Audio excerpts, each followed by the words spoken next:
Hello, everyone. This is Professor DePaulo welcoming you back to Psych 265, Research in Psychology. And this week we're going to be talking about the discussion section of the APA manuscript. So you should have already completed the introduction and the method. And I am completing the results for you because the results entails gathering up all the data, formatting the data, and analyzing the data. That's a pretty big job. And then you have to do statistics on the data. And a lot of students in Psych 265 have not taken statistics, or they've taken Math 150, which is like really, really entry level stuff. So I am doing the statistical analysis for you, and I'm going to walk you through the results and then talk about how to write the discussion section. And I also just want to comment that I do teach a more advanced statistics class, behavioral statistics, which is Psych 220, and I generally teach that course every fall semester. So if you're interested in prepping for graduate school, so if you want to go to graduate school and you need preparation, behavioral statistics, Psych 220, is a good course to take because you'll learn all of this stuff in depth, and you'll also learn how to use the computer to analyze data, and that's always going to be helpful moving forward. So I just thought I'd throw that out. I'll talk a little bit about the basic stats that I walk through for the analysis, but I'm not really focused on that because it's a research course, and I don't expect you to know that. But it is part of the write-up. It is part of the analysis, so I have to talk a little bit about it. So let's go to the instructions for the discussion section. So if you go to assignments,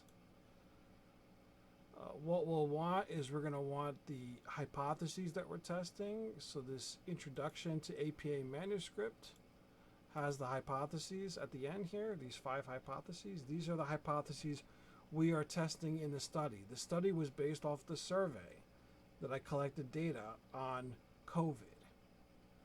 So we're looking at personality variables related to, and clinical variables as well, related to COVID. So we're looking at things like empathy, we're looking at attachment style, we're looking at anxiety, depression, health anxiety, which is different than generalized anxiety, somatization, which I'm not really delving into too much here, but it was collected. And we're looking to see if that's those personality traits and clinical attributes are related to whether people get vaccinated, whether people socially distance, wear a mask, whether people are afraid of future pandemics, or they're concerned about their family members, getting sick, or they believe in the effectiveness of the vaccine. And this is important, obviously, because 1/3 of the country is not vaccinated. And in order to control a global pandemic, you need about 3/4 of the population in the entire world to be vaccinated. Now, that's going to be very difficult to do right now in certain countries that don't have the resources and don't have the vaccines, because then the vaccines need to be exported to those countries. So there are certain countries around the world with very low vaccination rates through no fault of their own, right? They just don't have access to the vaccine. Whereas Western countries like the US and Europe have access to vaccines. And if you have access to vaccines, you would think you would get over the approximately 75% clip of vaccination in order to induce herd immunity, at least within the country. Now, you can't really have herd immunity because the entire world needs to be vaccinated at that 70 to 75% clip in order to get herd immunity for the entire world. But you would expect countries that have easy access to the vaccine to have very high levels of vaccination. And unfortunately, the U.S. does not have that. They have high levels of vaccination, and they're at around 67%, give or take. But they're not at the level of vaccination that would be helpful in pushing towards herd immunity. So how do we improve this? Because if we have another pandemic in the future, it may not be as tame. I don't want to say the word tame for COVID. COVID killed a lot of people, including many family members of mine and friends of mine. So I don't like to use the word tame. But as far as pandemics go, COVID is not, say, smallpox. If COVID was smallpox, we'd be, and it came back and we didn't have a vaccine for it, if it was like a variant of smallpox, we'd be in serious trouble. Because smallpox spreads very rapidly and it can be deadly. A lot deadlier than COVID in the long run. So COVID, although killed so many people, it was a very deadly virus and something that our immune systems could not recognize and fight off, was pretty tame as far as a pathogen goes in terms of lethality. And in the future, if there's something more deadly than COVID, let's say that the fatality rate for COVID is 1%, although I think it's much less than that. It might be down at a half of 1% or even less, since we had a hard time recording all the cases. But let's say you had a new virus that came into existence in the future that had a fatality rate or mortality rate of 20%. The amount of death would be astronomical. And if we handled it the way we handled COVID the last few years, millions upon millions of people would die in this country. It would just be catastrophic. Now, can that happen in the future? Sure, why not? No one saw COVID happening. Why can't something else happen that's more deadlier than COVID? And can we figure out what we've done wrong with COVID to improve the outcomes in the future when we have a future pandemic? And I hope we don't have something on the scale of COVID again, but you never know. Chances are there'll be something else. And also, what differentiates sort of Western culture, like the US, versus Eastern cultures that have done a better job with COVID, where the death rates have been lower? And I'm not talking about China, because China we don't really have any data on, because everything's kind of a black hole that only the Chinese government will know. But you have other Asian countries like South Korea that have much lower fatality rates. And you have countries out like Australia and New Zealand, although they're, isolated, right? There's not as much travel in and out of the country. They had almost zero COVID for a while, for a long period of time, almost zero COVID. So how do we get to that point without just saying shut down the country and lock everybody in their homes? Obviously, that's not realistic. But we can take steps to make it better. And that's kind of the purpose of studying COVID. Even through survey research, as we learn a little bit. And then we build upon these results and we conduct more intricate studies. So this is technically a pilot study. We have a very small sample here, but I'm going to go into what the results show and ways we can improve the study in the future. And all that's an important part of the discussion section. So keep these 5 hypotheses in mind, because we're going to be testing all of these, and the results of all of these 5 hypotheses are going to be put into the discussion section. So that's why I have this open. Now let's go into the walkthrough for the discussion. Discussion guide. It's 4 paragraphs, and I want you to do certain things in each paragraph.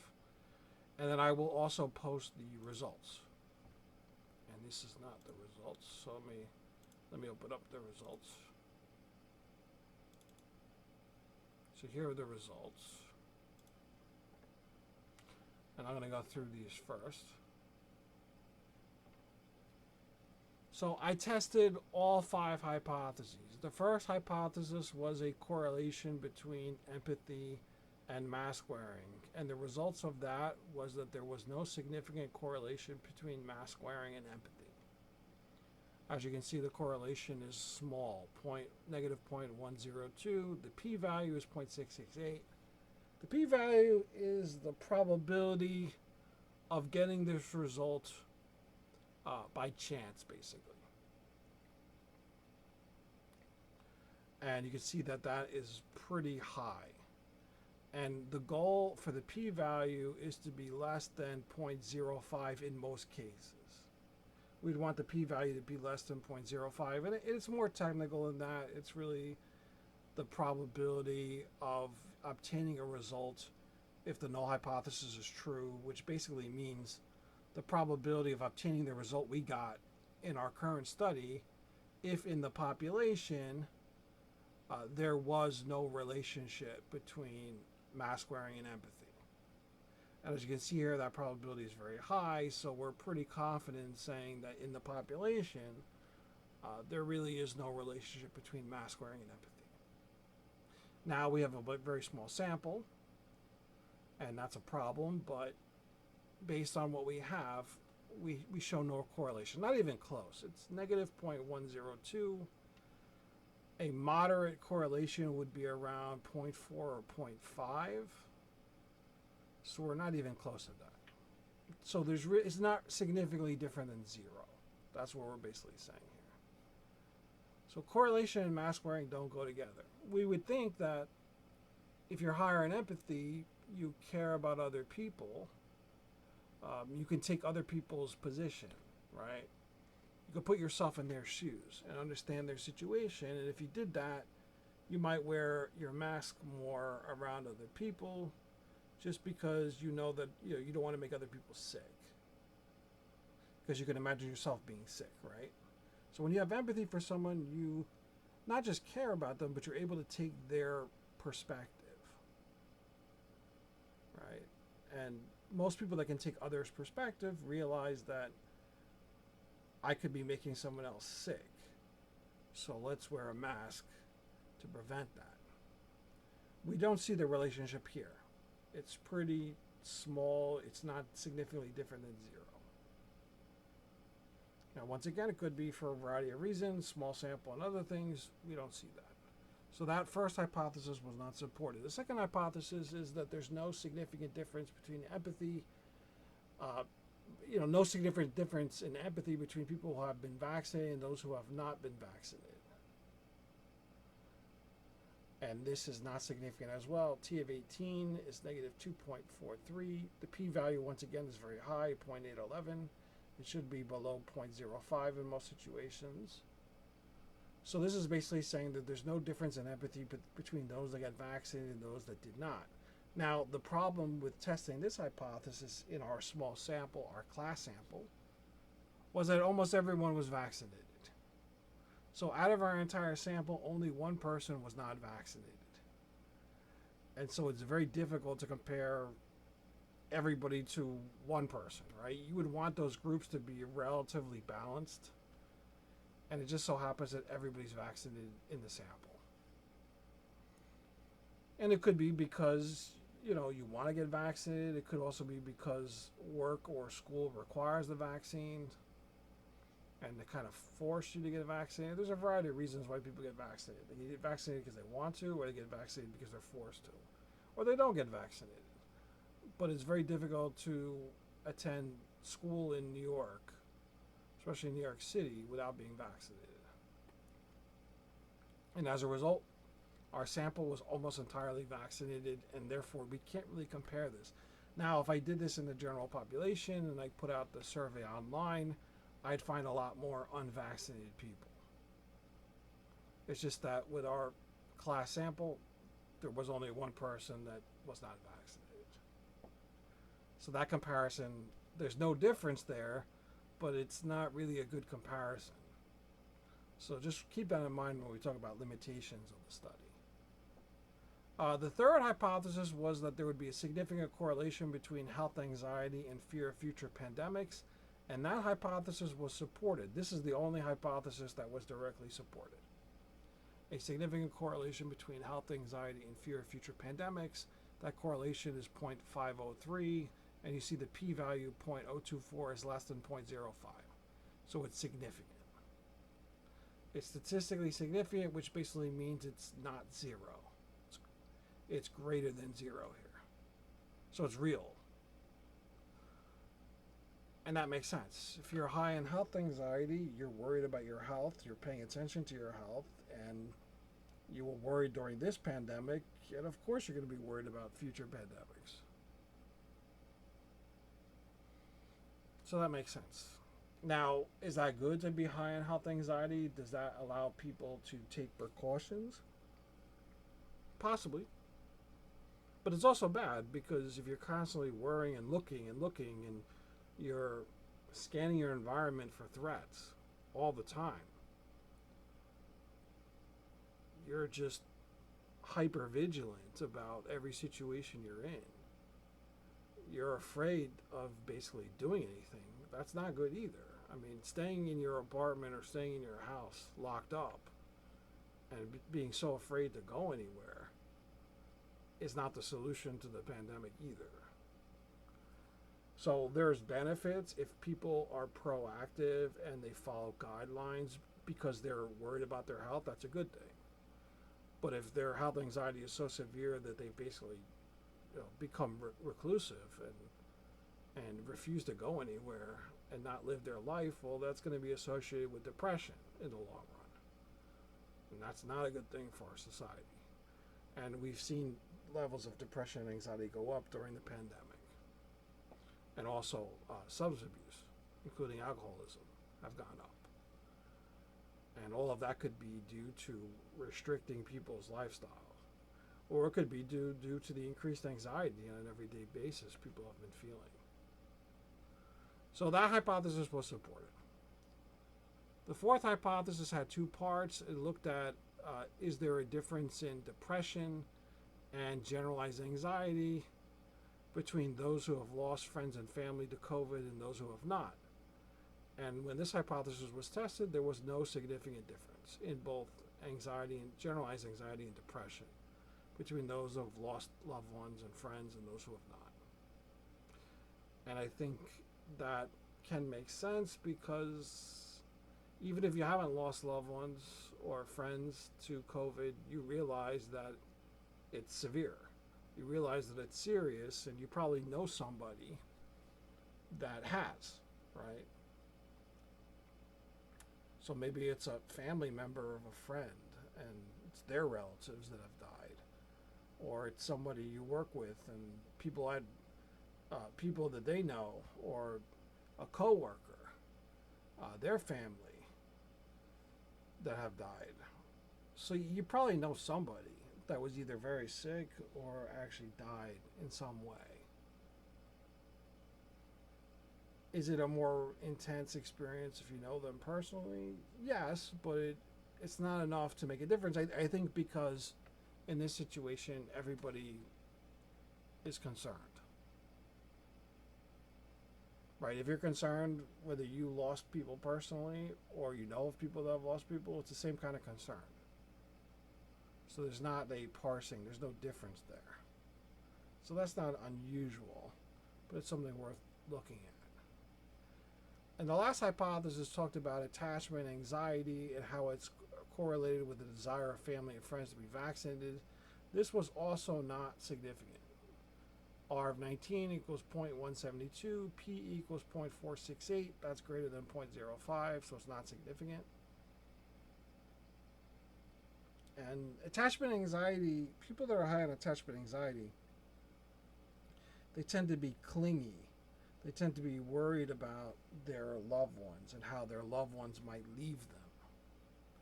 And so that was the idea here, that if you're worried about your loved ones leaving you, then you're really worried about them being vaccinated because that makes them safer. So they have less chance of dying if they're vaccinated. And you would want that, right? You would think you would want that if you're high on attachment anxiety. That's not the case. So that was a little bit surprising. But it could also be that there may be a desire for family and friends to be vaccinated, of course, but they also may sort of leave the decision, not want to be too pushy, right? So if you're harassing your family and friends every day, are you vaccinated yet? Are you vaccinated yet? Are you vaccinated yet? They might get annoyed and just kind of cut off communication with you. And for someone that's high in attachment anxiety, that would be a horrible thing, right? That their family and friends just cut off communication with them. They left them. They abandoned them. And that would increase their anxiety. That's something undesirable for them. So they're walking a fine line here where they want their family and friends to be vaccinated, but they don't want to put so much pressure on them to the point where their family and friends kind of distance themselves because they get annoyed. And so that's what might be happening there. That they're walking this tightrope. Do I want to apply pressure, or do I want to pull back, because if I'm too pushy, these people are going to reject me. So out of the 5 hypotheses, only one hypothesis was supported, and that is the positive correlation between health anxiety and a fear of future pandemics. Now, there was an incidental finding that wasn't hypothesized, and that finding was that attachment anxiety was positively correlated with perceived effectiveness of the vaccine. And that's interesting. We didn't hypothesize that, so we don't have to talk too much about it, but it's something that came up almost accidentally. And you do find these things when you run research. You're testing a bunch of hypotheses, and then something you may not be testing may pop up in the data analysis. And this is one that did. So people high in attachment anxiety tend to think the vaccine is very effective. And it could be because they're very health oriented. There's also could be a reason here where people with attachment anxiety want to be accepted by the group, wherever that group is, a group of friends, family, society, could be a group. And they see that society deems the vaccine positive and effective, and part of the desire to be accepted by society at large, or their friends who have also think positively about the vaccine, is to go get the vaccine and think positively of the vaccine. So they kind of go along with the majority group because they're afraid the majority group will reject them. That's a possibility here too. Could also be wishful thinking. So maybe they just want to believe the vaccine is going to work, because if they believe the vaccine is going to work, then their family and friends are not going to get sick and they're not going to die. So they may give more credence to the vaccine. And the studies show the vaccine does work. So no one's saying the vaccine's like placebo. Studies show the vaccines do work. But they may overestimate the effectiveness of the vaccine because it's calming to them, because they don't want to worry about their family and friends dying or getting sick and abandoning them. So that's an interesting incidental finding. We don't have to talk too much about it, but I put it in here because it's interesting to think about. So 4 of the 5 hypotheses were not supported, only one was supported, and we did find one incidental finding that I thought was worth mentioning. So now let's go back to the instructions for the discussion. How do we write the discussion? So the first thing we're going to do is we're going to restate our hypotheses. So in the first paragraph of your discussion, you're going to talk about each of the 5 hypotheses and tell the audience whether each hypothesis was supported or not. Do not use the data. Do not use statistics. Just tell the audience what the results mean. So there was no significant correlation between empathy and mask wearing, right? That tells you the results of that hypothesis being tested. And that's what you want to repeat with all 5 of these hypotheses.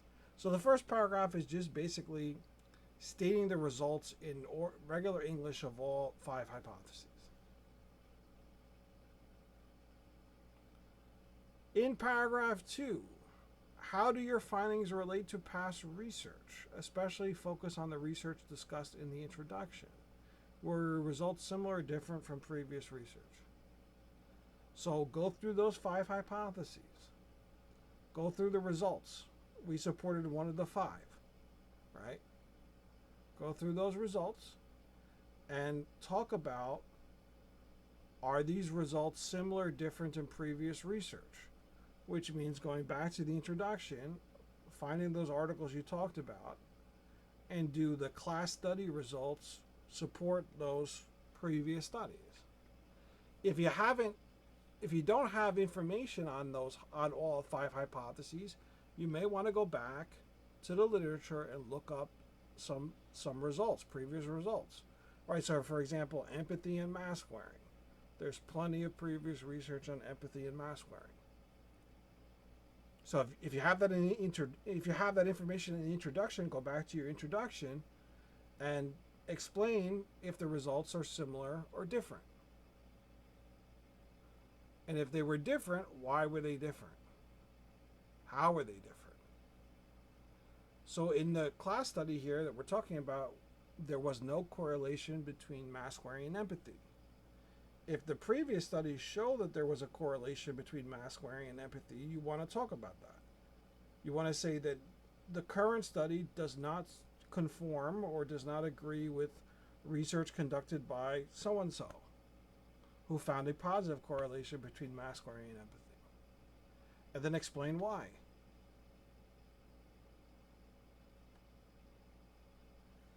You don't have to go into a great explanation as to why, because we're going to focus on that in paragraph 3, but you should mention that there's a difference between the current study results and the past study results. And if there is a reason why that you can find, then state it. Maybe the population was different. The sample that the sample they gathered for the different studies. That could be a difference. The current study that the class is conducting here is based off of college students. Is the previous research based off of college students? I don't know. Maybe it was based off of adults, older adults, people in different locations, people in different health statuses. That can explain the difference. So go back and find that previous research and talk about why the current results are different. That's important to mention. And do that for each of the 5 hypotheses. So that's paragraph 2. Paragraph 3, explain in more detail why the hypotheses were not supported. So here's where you're going to really focus. Now, you're not going to just talk about the difference between a previous study and the current study. You're going to talk about what's wrong with the current study, basically. And that falls under the umbrella of limitations. So there were many limitations of the current study, right? The sample size was very small. Everybody was vaccinated except one person. The sample is primarily from New York City. Are people from New York City different from people around the rest of the country? Of course they are. Right? If you went to Alabama, would you find the same sample? Would you find the same attitudes about COVID? Probably not. Would you find the same vaccination rate? Probably not. I use Alabama because they had a very low vaccination rate, Alabama and Arkansas. Why do they have a much lower vaccination rate than, say, New York? Is it political? Is it that just different types of people live in different locations? Maybe New York people are more serious about getting vaccinated because the pandemic started in New York City. And it was a horror show. Also the age ranges. So the current study, the class study, the age ranges are very young. We're talking about 19 to 30. A lot of these other studies are using older adults. So those are all limitations, right? Another limitation, we're doing survey research. Would you get different results if we did interviews? Maybe. Would people say something different in an interview than indicate on a survey?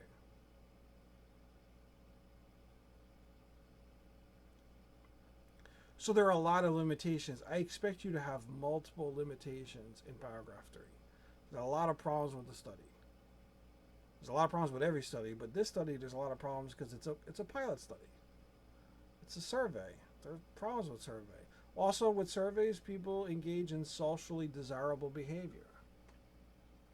They say what you want. They say things that the researcher wants to hear. I don't really call that lying. I call it selectively responding. So that's another issue. Also in paragraph 3, talk about internal and external validity. Internal validity, right, refers to the ability to draw cause and effect conclusions. Can we draw cause and effect conclusions from a survey? What's the answer to that? Is it possible? Or is a survey correlational research? It is. It's correlational. There's no manipulation. There's no random assignment. So can we draw cause and effect conclusions based on correlational research? That's the question of internal validity. Yes or no? Does the study based on a survey have internal validity? That means can you draw cause and effect conclusions based on the results? Not a hard question. We're doing correlational research here. And also external validity. Does the study have external validity, which means can we generalize the results of the class study to the entire population of people in the U.S.? Yes or no? Why not? Those are pretty basic questions. Make sure you address them in paragraph 3. And finally, in paragraph 4, what are the real-world implications of the results of the study? So the current study tested 5 hypotheses. Only one was supported.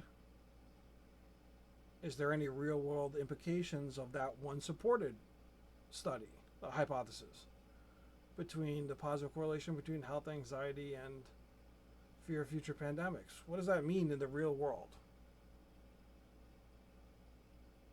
Does that alter the way we live? Does that alter the way we study these things, or how we'll deal with future pandemics? And how would you also address the limitations in paragraph 3 if you were conducting future research? So there's so many limitations. How do you fix them? Some of them are easy to fix, other ones not as easy, right? How can you address these limitations and fix them in the future? So these are the 4 paragraph format. If you follow the instructions and include everything I've talked about here in each of the respective paragraphs, it should be fine. I'm not looking for perfection again. Like I talked about the introduction. Introduction is difficult to write. The discussion is difficult to write. The method should have been easy to write. But the discussion is difficult to write. Do your best. Follow the format that I gave you. I will give feedback, and then you will make changes for the final paper. And, this is an intro to research course. I do not expect you to be an expert at research after this one semester. It's just impossible. It's not realistic. I do, however, expect you to learn some of the basics, to be familiar with some of the basic designs, and also to learn how to write more scientifically. Involving citations, involving reading research articles, because all of this stuff is going to help you in the future. Whether that be, the senior college you're going to, whether that be graduate school eventually you'll go to, whether that be the job you take, where you're going to have to write reports. All of this process, thinking critically, reading, incorporating, writing in a very structured way, all of this is going to benefit you down the road. It's going to be a challenge right now. But I will try to give you as much feedback as I can where I see fit. Some of the papers require more feedback and more changes because they're just not the way that I asked them to be. And so you need to edit them and fix them for the final paper. Some of the rough drafts are very good, and I may write very little. I might say, this is exactly what I'm looking for. There's very few changes to be made. So everybody's different. And the more time you spend on the rough drafts, the better the product will be and the less changes you'll have to make. But if I ask you to make changes, please make the changes for the final paper. And hopefully by doing this, you become a better writer. You start understanding the research process a little more. You start thinking a little more critically. You're able to read some of these articles. I mean, I'm not saying that you're going to be able to prepare a manuscript for publication after this class, but it's going to make it more familiar. And when you take research again, which you will, at the four-year college, you're going to do a better job of this. It's gonna look familiar. You're gonna be okay with this. So hopefully this is helpful. If you have any questions, feel free to reach out to me, email me. Please schedule appointments with me if possible. If you want to meet on Zoom, that way I can organize things better. Just send me an email and I will send you a link for a Zoom if you need a Zoom. If you just need email, I'm always answering my email and I'm happy to help you in any way I can. So good luck with this. Let me know if you have any questions and I'll see you next time for more of the manuscript.